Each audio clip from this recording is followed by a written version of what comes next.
Oh, yeah. Um, I know it's a the broad, from it's a Yeah, broad well, that's fine. question. I like broad questions. In broad brushstroke answers, I guess one of the key things that resulted in the eventual collapse of the Soviet Union was the reliance upon a system of controls in the Soviet system, especially since the early 60s, and that involved the idea that cybernetics or information theory could manage a system. That itself is a very inflexible system, which presumes that all that exists in the current state of whatever you call the present, as far as resources, technologies, is really all that you can access and work with. And so it doesn't account for things that are non-measurable on a computer model. Cybernetics is entirely a language that relies upon modeling nonlinear organic and human systems, utilizing as your archetype or as your model a binary closed linear system. So how do you measure the nonlinear with the linear? Well, that's stupid, but they do it. And so the idea is you presume that the whole system is like a robot, a machine, with limited inputs, outputs, feedback loops occur, with a centralized planning executive that can sort of manage as much as possible a compartmentalized machine of different departments, different. And unfortunately, with this rigidity, it doesn't it created a problem of imbalance. And due to the obligation to keep up a certain pace during the military aspect of the Cold War, there was a form of creative flexibility and creative growth permitted in the military and science sector, but it didn't seem to have very many points of connection to the civilian productive economy. And so by the 1980s, many of the tools, the machinery being used by Russian farmers, and well, just farmers of the whole Soviet bloc were machines that were made in the 1940s and 50s. They were still using for their mass production process obsolete technologies that, if they had made the connection to the breakthroughs occurring in the military, just as was more the case with the type of practices prevalent in the West, it was getting bad, but it wasn't as bad. They could have had much more advanced means of producing infrastructure, producing vital textiles, machine tools, other things that would have benefited the civilian side of the real economy. So again, that imbalance was a big problem as far as I know. I think even Henry Kissinger identified that, but I think the first person who I know really diagnosed that in the 1980s was the figure of Lyndon LaRouche. He had written extensively on his diagnostic of why the Russian economy was going to collapse. He published in 1983 a forecast of a collapse within 5 years of the Russian economy. If certain changes systemically were not made, they were not made. It did collapse.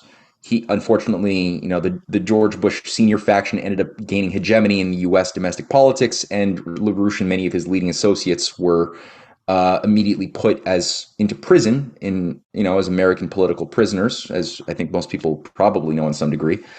So afterwards, Russia was there was a character who I think is a bit of a slime ball. I know he's romanticized, like you said, Gorbachev, who was brought in as a reformer. Gorbachev was more than happy to bring in many CIA National Endowment for Democracy open society operations funded by people like, or creeps, I should say, like George Soros, that were managed by people like Gene Sharp. They had already done the Hungarian 1986 regime change, color revolution under George Soros patronage. A whole new generation of young Soros-minded, free market reformers were brought into Hungary.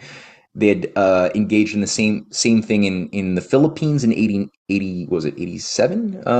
Overthrowing Marcos and bringing in Aquino, Coriano Aquino, who was more than happy to bring in maximum free market and privatized systems into the Philippines, undermining a lot of the state enterprises, and it had sort of the same effect across the board. They tried it in China, but it didn't work there.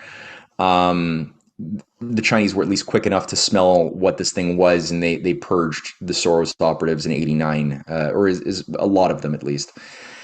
So Gorbachev was the he was the guy. He was the guy to bring in Pizza Hut, and the Russians weren't happy, obviously, with the downgrade of their quality of life. They were promised a new era of everybody would become an entrepreneur. They would all get these little credits that every citizen would now get, where they could now invest in private enterprises. The reality was people didn't want to do that because they were starving, and so they were then induced to sell. Like 95% of the civilians who were given your quotas of these um, um, little credits, right? They were basically induced to sell them to Russian insiders who were beholden to the city of London and Wall Street, who were willing to buy for pennies on the dollar. They gave them like, yeah, you want $20? I'll give you 20 actual rubles. Just give me that little voucher you have. Now the voucher might have been worth $1,000 of things you could invest in, but people they needed $20. They need to buy food today. So that's what they did, and that's where these new generation oligarchs of the 90s all got their wealth by just buying for pennies on the dollar former state enterprises. They were again all under the control, and I'm talking about Berezovsky, and Chubai was a key figure who even brought in a lot of the Davos operations. Gaydar was another figure who was a big privatizer who interfaced with people like Strobe Talbot, with people like, again, a Rhodes Scholar who came in with Bill Clinton. They were roommates. He oversaw the reforms of Russia along with people like Larry Summers.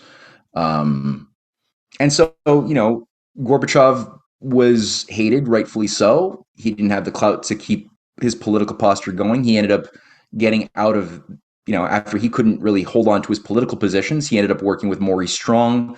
He co-founded things like the Earth Charter in the outgrowth of Rio, the Rio Summit of 92. So, you have Mikhail Gorbachev writing the Earth Charter with Maurice Strong. That's messed up. And Yeltsin's brought in as a tool who is happy to go along, kind of like what Trotsky was, with anything that he's told by his handlers to do. And I don't think he likes it. His conscience is probably scratching at him. So he's a massive alcoholic and a hedonist.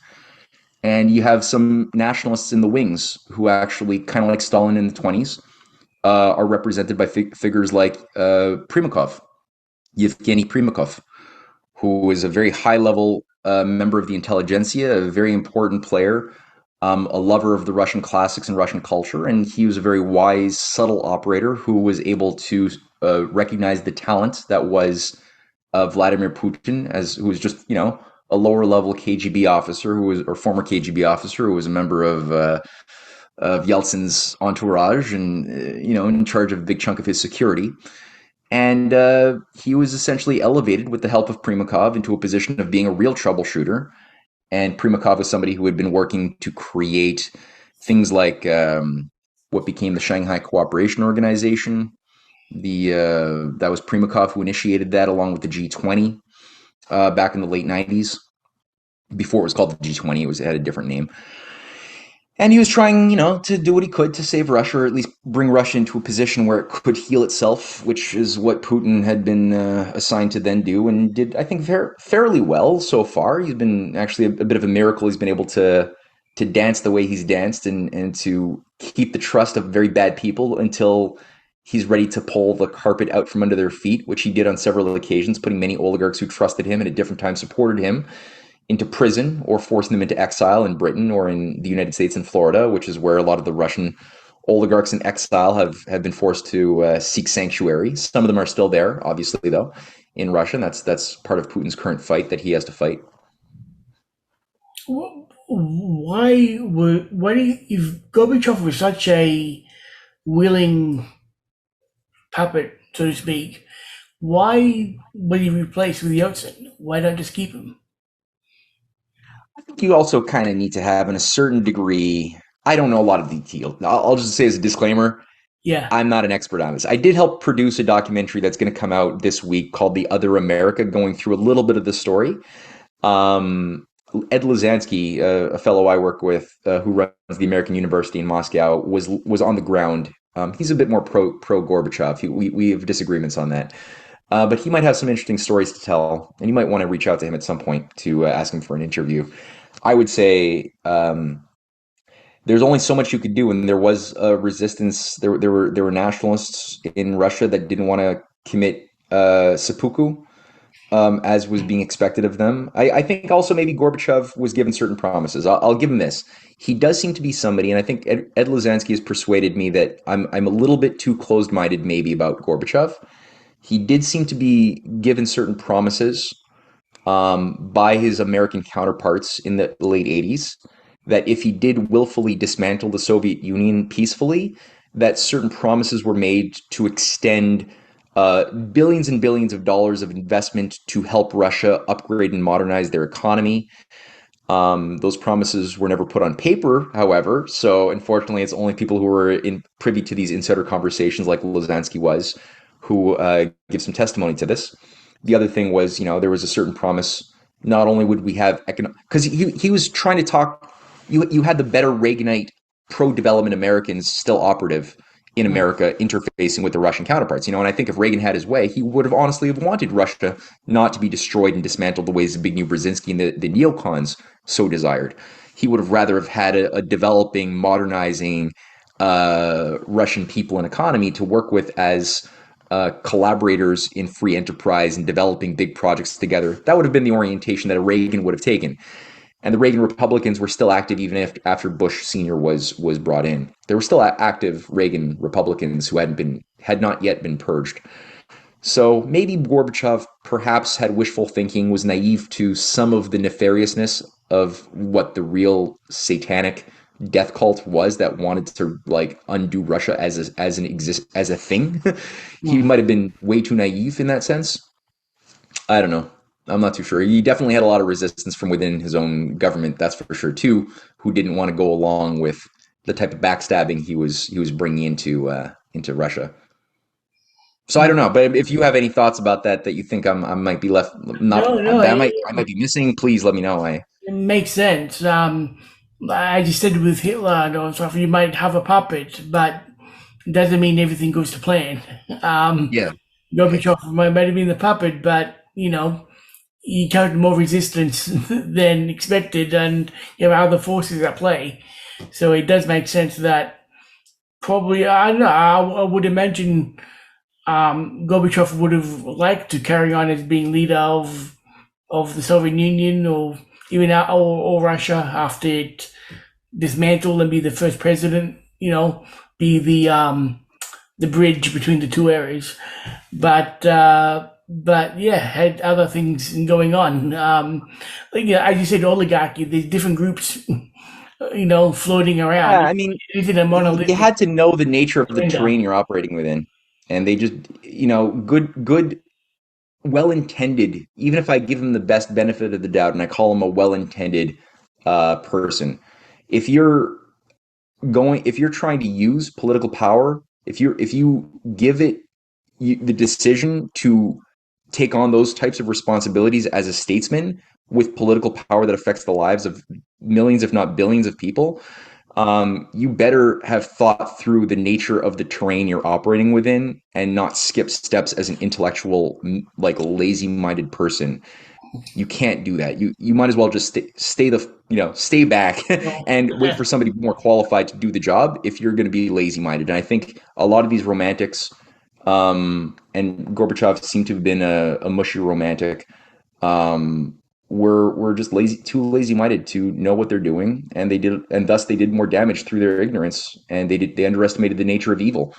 You have to really appreciate the nature and the essence of actual real world non-Hollywood evil, and it's very, very multifaceted, power structures that you will have to do battle with on many levels with a positive idea of what you want to create, using actual historic and scientific precedents to create and make it happen the way Franklin Roosevelt did, or I would even say the way Stalin did economically in the times that they were in power and working together. Otherwise, if you don't, yeah, it'll eat you up.